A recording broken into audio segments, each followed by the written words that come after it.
Hi friends, welcome back to Moni Spicy Kitchen. இன்னைக்கு நாம என்ன ரெசிபி பார்க்க போறோம்னா ரொம்பவே உடம்புக்கு ஹெல்த்தியான அது மட்டும் இல்லாம ரொம்ப ஈஸியா பண்ணக்கூடிய எள்ளு லட்டு எப்படி பண்ணலாம்னு நாங்க பார்க்க போறோம். இந்த எள்ளுல பாத்தீங்கன்னா அதிகமான பெனிஃபிட்ஸ் இருக்கு. புரோட்டீன், மினரல்ஸ், ஃபைபர், அப்புறமா விட்டமின்ஸ் இந்த மாதிரி நிறையவே சத்துக்கள் இருக்கு.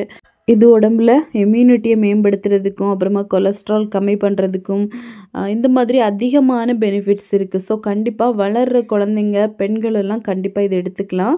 இது ரொம்ப சிம்பிளாக நம்ம லட்டு மாதிரி இப்போ பண்ண போகிறோம். ரொம்ப ஈஸியாக இருக்க போகுது. இப்போ வாங்க இது எப்படி செய்யலாம் அப்படிங்கிறது நம்ம பார்த்துடலாம். ஃபஸ்ட்டு இது பண்ணுறதுக்காக ஒரு கடாய் எடுத்து ஸ்டவ் ஆன் பண்ணி வச்சுருக்கேன். இதில் சரியாக 3/4 கப் அளவுக்கு எள்ளு சேர்க்குறேன். இந்த எள்ளை பார்த்திங்கன்னா நல்லா ரோஸ்ட் பண்ணணும். இது நல்லா வெடித்து வரும். அந்த ஸ்டேஜ் வரைக்கும் நல்லா ரோஸ்ட் பண்ணிக்கோங்க.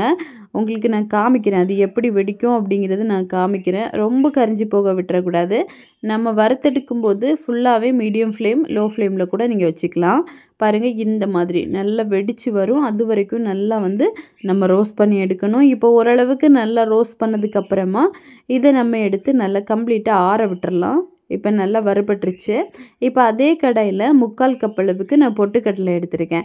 இதுவும் சேர்த்து நம்ம பண்ணும்போது நல்ல ஒரு டேஸ்ட்டு கொடுக்கும். அது மட்டும் இல்லாமல் அது நல்ல ஷேப்புக்கு பிடிக்கிறதுக்கு நம்மளுக்கு கம்பைனாக இருக்கும். அதனால தான் இப்போ நம்ம பொட்டுக்கடலையும் லேசாக ரோஸ்ட் பண்ணிவிட்டோம். இப்போ இதையும் எடுத்து ஆற வச்சிடலாம்.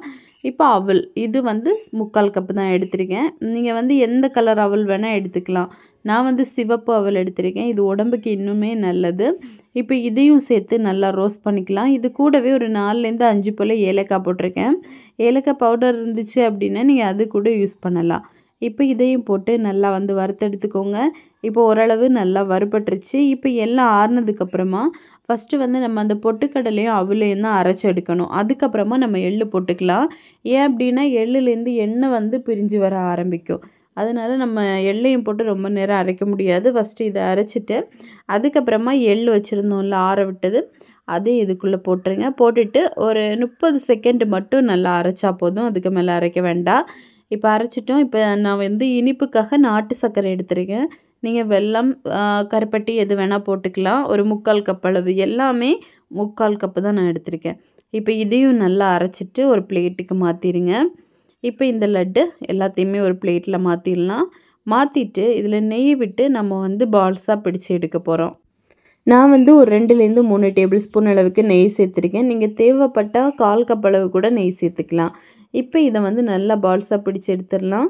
இது ரொம்ப ஈஸியாக இருக்கும். நம்மளுக்கு கையில் பிடிக்கிற அளவுக்கு வரைக்கும் நம்ம நெய் சேர்க்கலாம். ரொம்ப குறைவான நெய் தான் நான் ஆட் பண்ணியிருக்கேன். ஒரு 3 டேபிள் ஸ்பூன் அப்படிங்கிறது நம்மளுக்கு குறைவான அளவாக தான் இருக்கும். இல்லை ரொம்ப போட்டு சாப்பிட உங்களுக்கு பிடிக்கும் அப்படின்னா நீங்கள் 1/4 கப் வரைக்கும் சேர்க்கலாம்.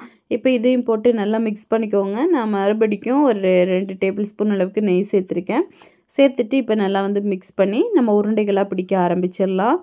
இதோட டேஸ்ட்டுன்னு பார்த்தீங்கன்னா ரொம்ப அருமையாக இருக்கும். எள்ளு சாப்பிட பிடிக்காத குழந்தைங்க கூட கேட்டு வாங்கி சாப்பிடுவாங்க. அந்த அளவுக்கு ஒரு நல்ல ஒரு டேஸ்ட்டு கொடுக்கக்கூடியது. நம்ம இதில் பொட்டுக்கடலை, ஏலக்காயெல்லாம் போட்டிருக்கனால நல்ல ஃப்ளேவராக சூப்பராக இருக்கும். இப்போ நம்ம லட்டு பிடிக்க ஆரம்பிச்சிடலாம். பிடிக்கிற அளவுக்கு வந்துருச்சு. இது லட்டு பிடிக்கும்போது பார்த்திங்கன்னா நல்லா டைட்டாக பிடிங்க. கை வச்சு நல்லா அழுத்தி அழுத்தி பிடிக்கணும். அப்போ தான் இது உடஞ்சி போகாமல் அப்படியே இருக்கும். நம்ம இந்த லட்டை பொறுத்தவரை ஒரு 1 வீக் வரைக்கும் வச்சு சாப்பிடலாம். கெட்டு போகாமல் இருக்கும். இது டெய்லி ஒரு லட்டு வச்சு சாப்பிடுங்க. உடம்புக்கு ரொம்ப ஹெல்த்தியாக இருக்கும். வளர்கிற குழந்தைங்களுக்கு பார்த்திங்கன்னா முக்கியமாக பெண் குழந்தைங்களுக்கு நீங்கள் கண்டிப்பாக இது செஞ்சு கொடுக்கலாம். உடம்புக்கு ரொம்பவே நல்லது. பாருங்கள் எவ்வளோ சூப்பராக லட்டு வருது. இதே மாதிரி இப்போ எல்லாத்தையுமே பிடிச்சிடலாம். பிடிச்சிட்டு ஏர்டைட்டான ஒரு பாக்ஸில் போட்டு நம்ம ஸ்டோர் பண்ணி வச்சோன்னா 1 வீக் வரைக்கும் வரும். ஸோ கண்டிப்பாக நீங்களும் இதே மாதிரி செஞ்சு பாருங்கள். செஞ்சு பார்த்துட்டு எப்படி வந்துச்சுன்னு மறக்காமல் கமெண்ட் பண்ணுங்கள். இதே மாதிரி இன்னும் நிறைய ஹெல்த்தியான ரெசிபிஸ் வேணும்னு நினச்சிங்கன்னா மோனி ஸ்பைசி கிச்சன் சேனலை சப்ஸ்கிரைப் பண்ணி வச்சுக்கோங்க. லைக் பண்ணுங்கள், ஷேர் பண்ணுங்கள். நெக்ஸ்ட் இன்னொரு வீடியோவில் உங்களை சந்திக்கும் வரை டேக் கேர். பாய்.